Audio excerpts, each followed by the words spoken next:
Hello everyone and warmly welcome to all of you on today's session। आज का session इंतहाई important है उन तमाम स्टूडेंट्स के लिए जो अपनी इंग्लिश को बेहतर बनाना चाहते हैं और वो इंग्लिश जो है या ऐसे किसी ऐसे एग्जामिनेशन की तैयारी कर रहे हैं जिसके अंदर इंग्लिश एज अ कंपलसरी जो है आती है। तो आज का हम अपना सेशन शुरू कर रहे हैं विकेबलरी से। तो हमारे पास जो पहला वर्ड है वो है patch work. A thing that is made up of many different pieces और parts। एक ऐसी चीज़ जो मुख्तलिफ हिस्सों से मिलके बनी हो या मुख्तलिफ टुकड़ों से मिलके बनी हो उसको कहते हैं पैच वर्क।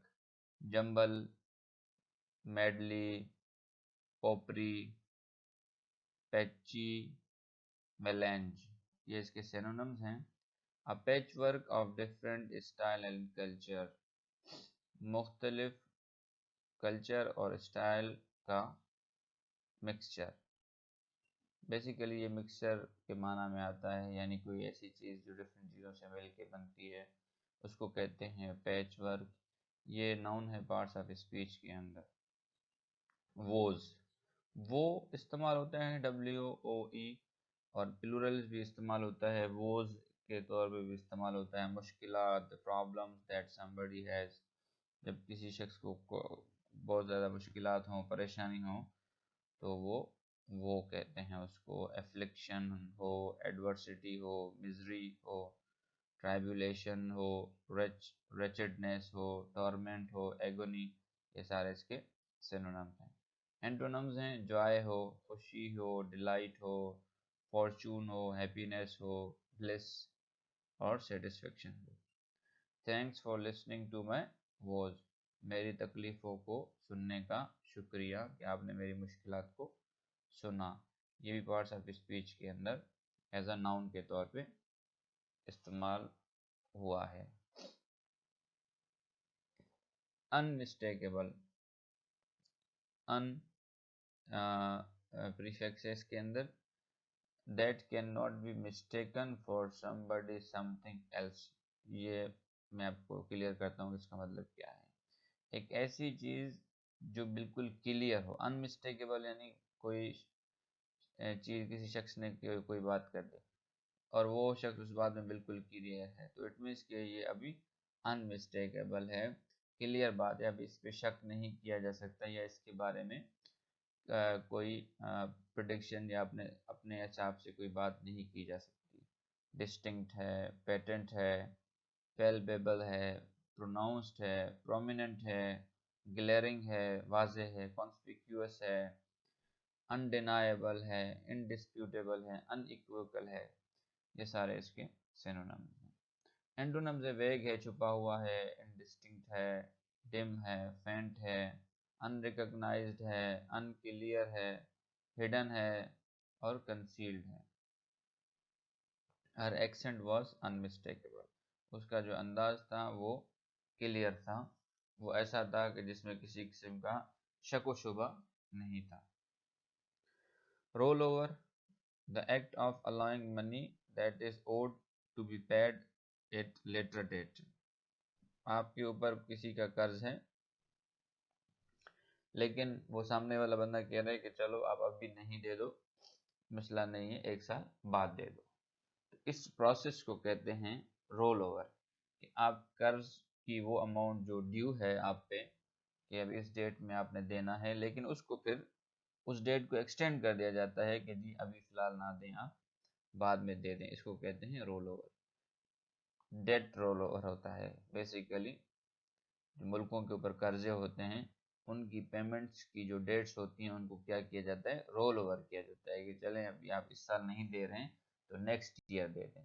तो रोल ओवर ये बेसिकली एक टर्म भी आप उसको कह सकते हैं, फाइनेंशियल टर्म, लेकिन नाउन के तौर पर इस्तेमाल होता है। मैक्रो इकोनॉमिक, मैक्रो इकोनॉमिक दो वर्ड्स मिलके बने हैं। Connected with a large economic system, ये एक बड़े मुआशी सिस्टम का हिस्सा होता है। Such as the whole countries, जैसे कि पूरे ममालिक के एरियाज या कोई पूरी दुनिया।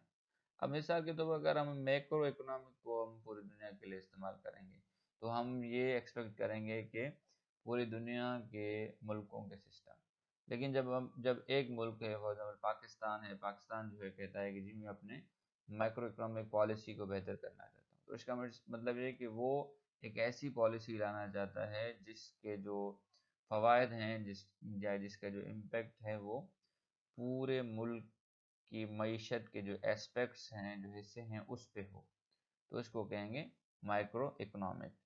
तो ये पार्ट्स ऑफ स्पीच में एज एडजेक्टिव के तौर पे इस्तेमाल होता है। Daunting, making somebody feel nervous, किसी को परेशान कर देना, लेस कॉन्फिडेंट कर देना कोई काम करने में, और likely to be feel this way, और उसको इसी तरह फील करवाते रहना, इंटिमिडेट करा देना, किसी को डरा देना, डिस्करेज कर देना, अनफेवरेबल कर देना, ब्लीक कर देना, डैम्पनिंग कर देना, इनअपॉर्चुनेट कर देना, अनप्रोपिशियस कर देना। ये इसके सारे सिनोनिम है। ये बेसिकली डिस्करेज कर देना, डरा देना, किसी को खौफजदा कर देना। एंटोनिम्स हैं रीअश्योरिंग कर देना, उसको यकीन दिलाना, सेटलिंग कर देना, किसी मामले को सेट कर देना। She has the daunting task, उसके पास एक ऐसा काम है जो कि बहुत ज़्यादा खौफजदा करने वाला है, डराने वाला है, डिस्करेज करने वाला है। और वो काम क्या है? Cooking for 20 people every day, कि वो 20 लोगों का खाना एक दिन में बनाएगी। तो ये इसके लिए एक ऐसा काम है जो उसको डिस्करेज करेगा, जो उसको अनफेवरेबल है, उसके लिए ब्लीक है, इंटिमिडेटिंग है, उसको डरा रहा है, उसको डिस्करेज कर रहा है, उसको नर्वस कर देता है। Afflict, afflict to affect somebody, असरअंदाज होना किसी शख्स पे, इन अनप्लेजेंट और हार्मफुल वे, इस अंदाज में कि वो असरअंदाज होना या नुकसान पहुंचाना हो, यानी उससे सामने वाले पे नुकसान हो। डिस्ट्रेस कर देना, ऑप्रेस कर देना, टॉर्मेंट, प्लेग और बिसेट। ये एक्शन की बात कर रहा है, तो ये पार्ट्स ऑफ स्पीच में वर्ब है। रिलीफ कर देना, छोड़ देना, कंफर्ट में लाना, कंसोल कर देना, सॉलिस कर देना, असुएज कर देना। Severe droughts has afflicted the region, बहुत सारे खुश्क सालियों ने जो ये रीजन है इसको मुतासर किया है, इस पे असर डाला है, यानी इसकी लाइफ को डैमेज किया है, यहाँ पे जो सहूलियात थी उसको ख़त्म कर दिया है। तो ये इसके असरात हैं। Consequential, important that will have important results. इस पोर्शन पे आप लोग फोकस करें कि एक ऐसी चीज़ जिसके रिजल्ट्स जो हैं बहुत ज़्यादा इम्पोर्टेंट है। कॉन्सिक्वेंशियल रिजल्टेंट के माना में भी आता है कि आप कोई काम कर रहे हैं तो उसका जो रिजल्ट निकलेगा वो कॉन्सिक्वेंशियल होगा। Insignificant, sorry, meaningful, significant, important, substantial, ये इसके सिनोनिम्स हैं। एंटोनिम्स हैं इनसिग्निफिकेंट है, गैर अहम है, इनकॉन्सिक्वेंशियल है, ट्रिवियल है, ट्रिवियल पे स्टार मार्क कर लें, अनइम्पोर्टेंट है, इनसब्सटेंशियल है, मीनिंगलेस है। The report discusses a number of consequential matters, report ने बहुत सारे ऐसे अहम मसलों पे बात की, that are yet to be decided, जिनके बारे में भी फैसला होना है। तो ये पार्ट्स ऑफ स्पीच में एडजेक्टिव हैं।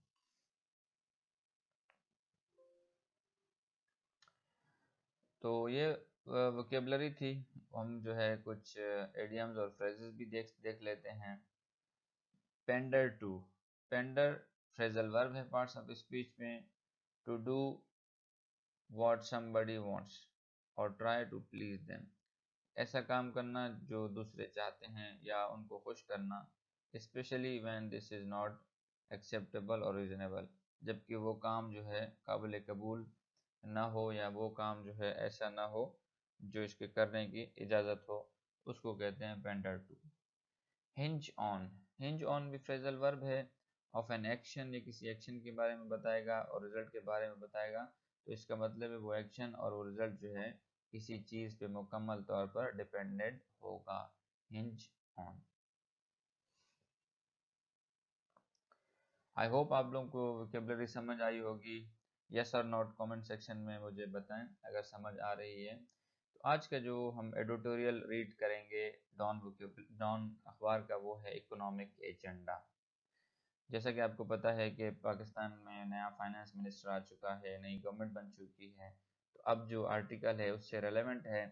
उसमें अभी इस बजाय इस आर्टिकल से उसकी टोन नज़र नहीं आ रही कि ये नेगेटिव इसकी टोन है, एक्सप्रेसिव है, इंफॉर्मेटिव है, या क्रिटिकल है, या एनालिटिकल है। तो जब हम उसको रीड करेंगे तो पता चल जाएगा। तो सबसे पहले जो है आप लोग रीड करेंगे, तो उसके बाद जो है मैं आप लोगों को इसकी मीनिंग और इसको अंडरस्टैंड करने में हेल्प करूंगा। तो आप लोग पहले ये पैराग्राफ रीड कर लें।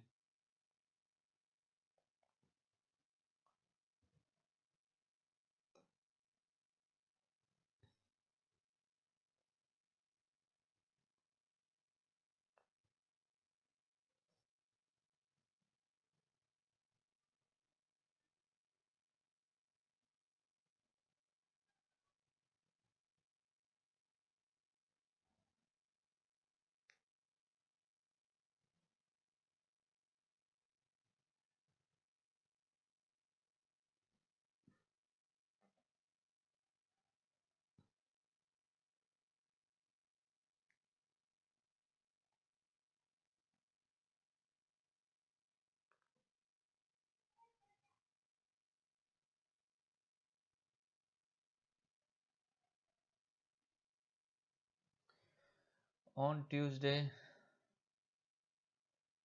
के दिन at his first informal interaction, अपने पहले फॉर्मल इंटरेक्शन जो कि रिपोर्टर्स के साथ उसकी हुई चार्ज संभालने के बाद, क्यू ब्लॉक का। क्यू ब्लॉक जो है फाइनेंशियल सेक्रेटेरिएट के अंदर एक ब्लॉक है जिसमें मिनिस्ट्री ऑफ फाइनेंस है। Finance minister Mohammad Aurangzeb, finance minister और मोहम्मद औरंगजेब ने क्या किया? ड्रॉप सम क्लियर हैंड्स, उसने कुछ वाजे इशारे दे दिए हैं। किसके हवाले से?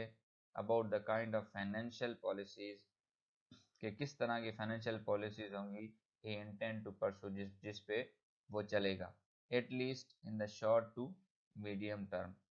यानी वो पॉलिसीज के बारे में बता दिया जो कि short to medium terms policies हैं पहले इंटरेक्शन में। यानी फाइनेंस मिनिस्टर बनने के बाद सबसे पहले उसने पहला जो टॉक किया रिपोर्टर्स के साथ, उसमें मोहम्मद औरंगजेब ने एक हिंट दे दिया कि वो किस तरह की फाइनेंशियल पॉलिसीज को लेके आगे चलेगा। Signalling the continuation of IMF, पहला उसने सिग्नल ये दिया कि वो आईएमएफ मैंडेटेड स्टेबलाइजेशन पॉलिसीज जो हैं उसको कंटिन्यू करेगा under the 3 billion stand by agreement, जो कि 3 बिलियन यूएस डॉलर का एग्रीमेंट है स्टैंड बाय का। स्टैंड बाय एग्रीमेंट को ये होता है कि पैसे रखे हुए होते हैं, आप उनको यूज़ नहीं कर सकते, लेकिन इन केस ऑफ इमरजेंसी वो आपके पास अवेलेबल है।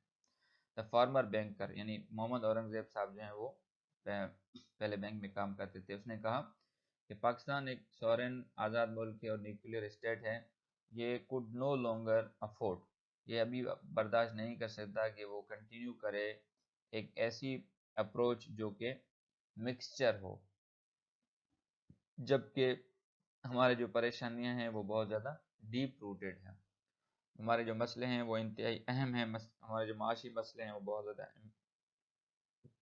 डीप रूटेड है। तो वो मिक्स अप्रोच को नहीं अडॉप्ट कर सकता अगर वो वांट चाहता है कि वो चैलेंजेस को एड्रेस करे जो कि लो इनकम, इकोनॉमिक ग्रोथ और इन्फ्लेशन की वजह से मुल्क को दरपेश हैं। महंगाई और कम इकोनॉमिक ग्रोथ की वजह से पाकिस्तान को जो चैलेंजेस दरपेश हैं, अगर पाकिस्तान चाहता है कि वो इनसे निकले तो उसको एक ऐसी अप्रोच लानी होगी जो कि एक डिसाइसिव अप्रोच होगी, और वो बता रहा है कि आगे क्या होगा। He was also clear about the Sharif government's plan to kick start discussion, और वो इस हवाले से भी क्लियर था कि जो शरीफ यानी शहबाज शरीफ की जो गवर्नमेंट है कि वो स्टार्ट करेंगे डिस्कशन किस पे, for a new larger and longer IMF loan, कि आईएमएफ से लोन लेंगे जो कि बड़े लंबे अरसे तक होगा और जिसकी अमाउंट भी ज़्यादा होगी। ड्यूरिंग इंटरनेशनल लेंडर्स विजिट, जब वो आईएमएफ का विजिट आएगा सेकेंड एंड फाइनल रिव्यू के लिए of the current 9 month facility that's and soon, यानी अभी हमने जो लोन लिया हुआ है, इसकी रिव्यू के लिए जब आईएमएफ के लोग आएंगे, आईएमएफ का वफद आएगा, तो ये इस बात पे भी सोचा गया है कि उनके साथ न्यू डिस्कशन शुरू की जाएंगी कि एक नया और बड़े लेवल पे लंबे अरसे के लिए एक प्रोग्राम शुरू किया जाए आईएमएफ के साथ।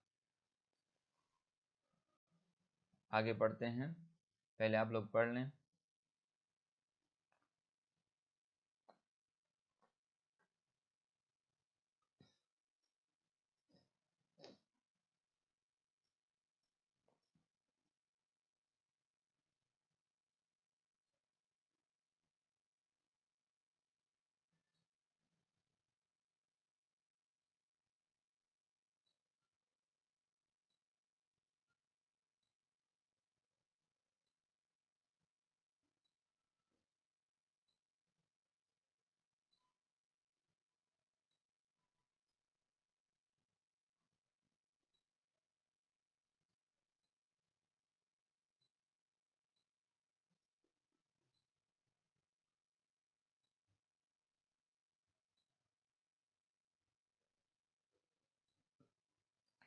We would at least kick start the process, हमें प्रोसेस को शुरू कर देना चाहिए, एंड गेट दिस गोइंग, और इसको जारी रखना चाहिए। Let us see how they respond, अभी हमें ये देखना है कि वो यानी आईएमएफ कैसे रिस्पॉन्स करती है। ही सेड, यानी फाइनेंस मिनिस्टर ने कहा। Further negotiations on the fresh programme, जो बाकी मजीद जो बातचीत है फ्रेश प्रोग्राम के हवाले से, वुड बी टेकन फॉरवर्ड, उसको लिया जाएगा या उसकी बात की जाएगी on the side lines of the spring meeting of the IMF and world bank in April in Washington. जो प्रोग्राम की मजीद तफसीलात है या जो उस पर बात है वो की जाएंगी साइडलाइन मीटिंग्स पे। कब? जब आईएमएफ और वर्ल्ड बैंक का जो एक मीटिंग होती है वाशिंगटन में, अप्रैल में जब मीटिंग होगी, उसकी साइडलाइन मीटिंग्स पे आईएमएफ के साथ उस प्रोग्राम के हवाले से बात भी की जाएगी। The finance minister message was unmistakable, finance minister का जो मैसेज था वो बिल्कुल क्लियर था। वो क्या था? Government is aiming to for permanent macro economic stabilisation, कि हुकूमत अब ये चाहती है कि वो मैक्रो इकोनॉमिक स्टेबलाइजेशन यानी पूरे मुल्क के इकोनॉमिक स्ट्रक्चर में स्टेबलाइजेशन की कोशिश करेगी, even if it comes at the cost of growth, अगर इससे हमारी ग्रोथ भले कम ही क्यों ना हो जाए, लेकिन हम लोग फिलहाल फोकस नहीं करेंगे ग्रोथ पे, बल्कि फोकस करेंगे परमानेंट मैक्रो स्टेबलाइजेशन। उसने मजीद कहा, the country should not expect cash deposits, अब मुल्क को ये उम्मीद नहीं करनी चाहिए कि उसको पैसे बाहर से मिलेंगे, या और डेट रोलर्स, या जो उन पे कर्जे ड्यू हैं उनको मजीद आगे किया जाएगा फ्रॉम द फ्रेंडली कंट्रीज, अपने दोस्त मुल्कों से, बल्कि उसको चाहिए कि वो उनके कर्जे वापस करें। And it was necessary to achieve, और ये भी बहुत ज़रूरी है कि हम हासिल करें द स्ट्रक्चरल बेंचमार्क्स, वो वो हदफ, वो अहदाफ जो कि आईएमएफ प्रोग्राम के वक्त साइन करने के वक्त पाकिस्तान के प्रीवियस फाइनेंस मिनिस्टर ने तय किए थे, हमें चाहिए कि हम उनको पहले मुकम्मल करें। As turning to patch work measures was not solution, क्योंकि जो मिक्सचर ऑफ मैयर्स है यानी छोटे छोटे जो इकदाम हैं वो मसले का हल नहीं है। इन्फ्लेशन ही एश्योर्ड, उसने कहा कि जो महंगाई है वुड ओनली बी एड्रेस्ड, वो सिर्फ हल हो सकती है bye achieving macro economic stability, वो मैक्रो इकोनॉमिक स्टेबिलिटी को हासिल करने के, जब हम मैक्रो इकोनॉमिक स्टेबिलिटी कर लेंगे, यानी पाकिस्तान के जितने भी सेक्टर्स हैं, इकोनॉमिक सेक्टर्स हैं पूरे मुल्क के अंदर, जब वो ग्रो करना शुरू हो जाएंगे तो इन्फ्लेशन यानी महंगाई भी कम होना शुरू हो जाएगी। सेकंड लास्ट पैराग्राफ है, आप लोग पढ़ लें।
faced with a daunting challenge, एक ऐसे चैलेंज का मुकाबला करते हुए जो कि बहुत ज़्यादा इंटिमिडेटिंग है, बहुत ज़्यादा डरा रहा है, बहुत ज़्यादा डिस्करेजिंग है।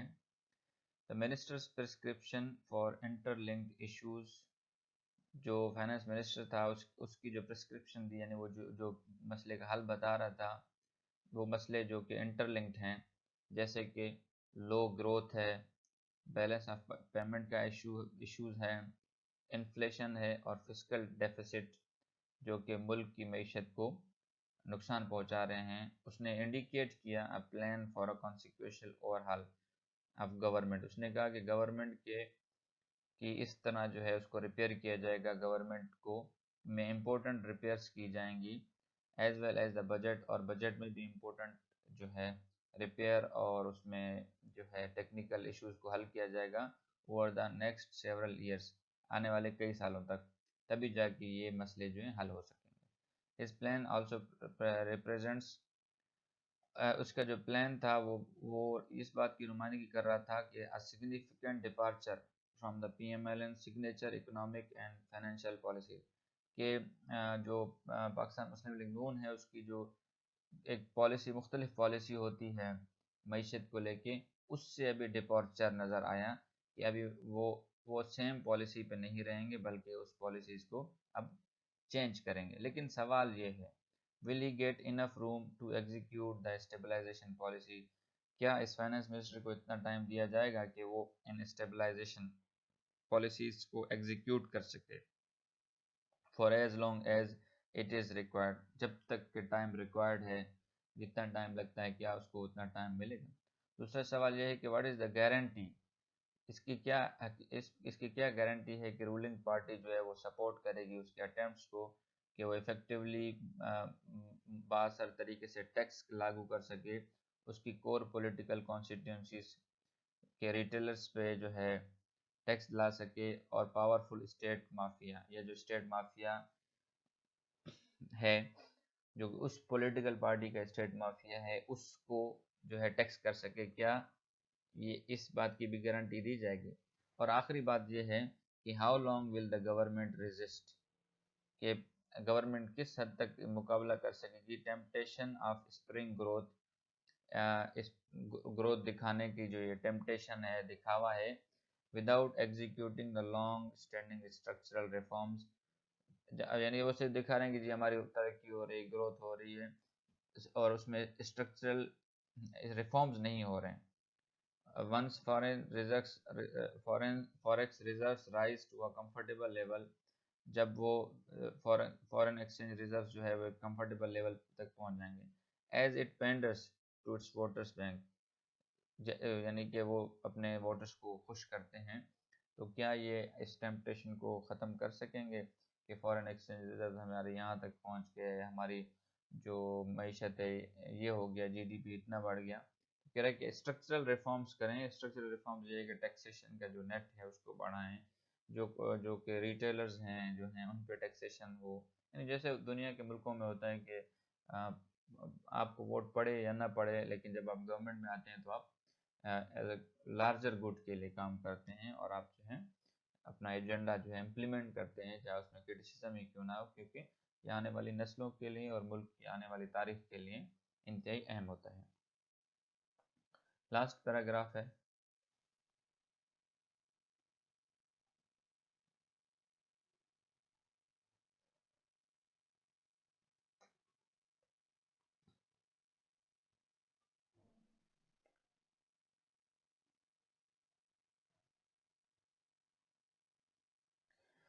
इंडीड ये बात हकीकत है कि the new army backed SIFC, ये एक इदारा है आर्मी का, उसने क्या किया, उसने इन्वेस्टमेंट अट्रैक्ट की पिछले साल गल्फ कंट्रीज से, गल्फ नेशन से, is widely expected to help him, ये भी ये एक्सपेक्टेड है कि ये इदारा जो है उसको दोबारा हेल्प करे फाइनेंस मिनिस्टर को।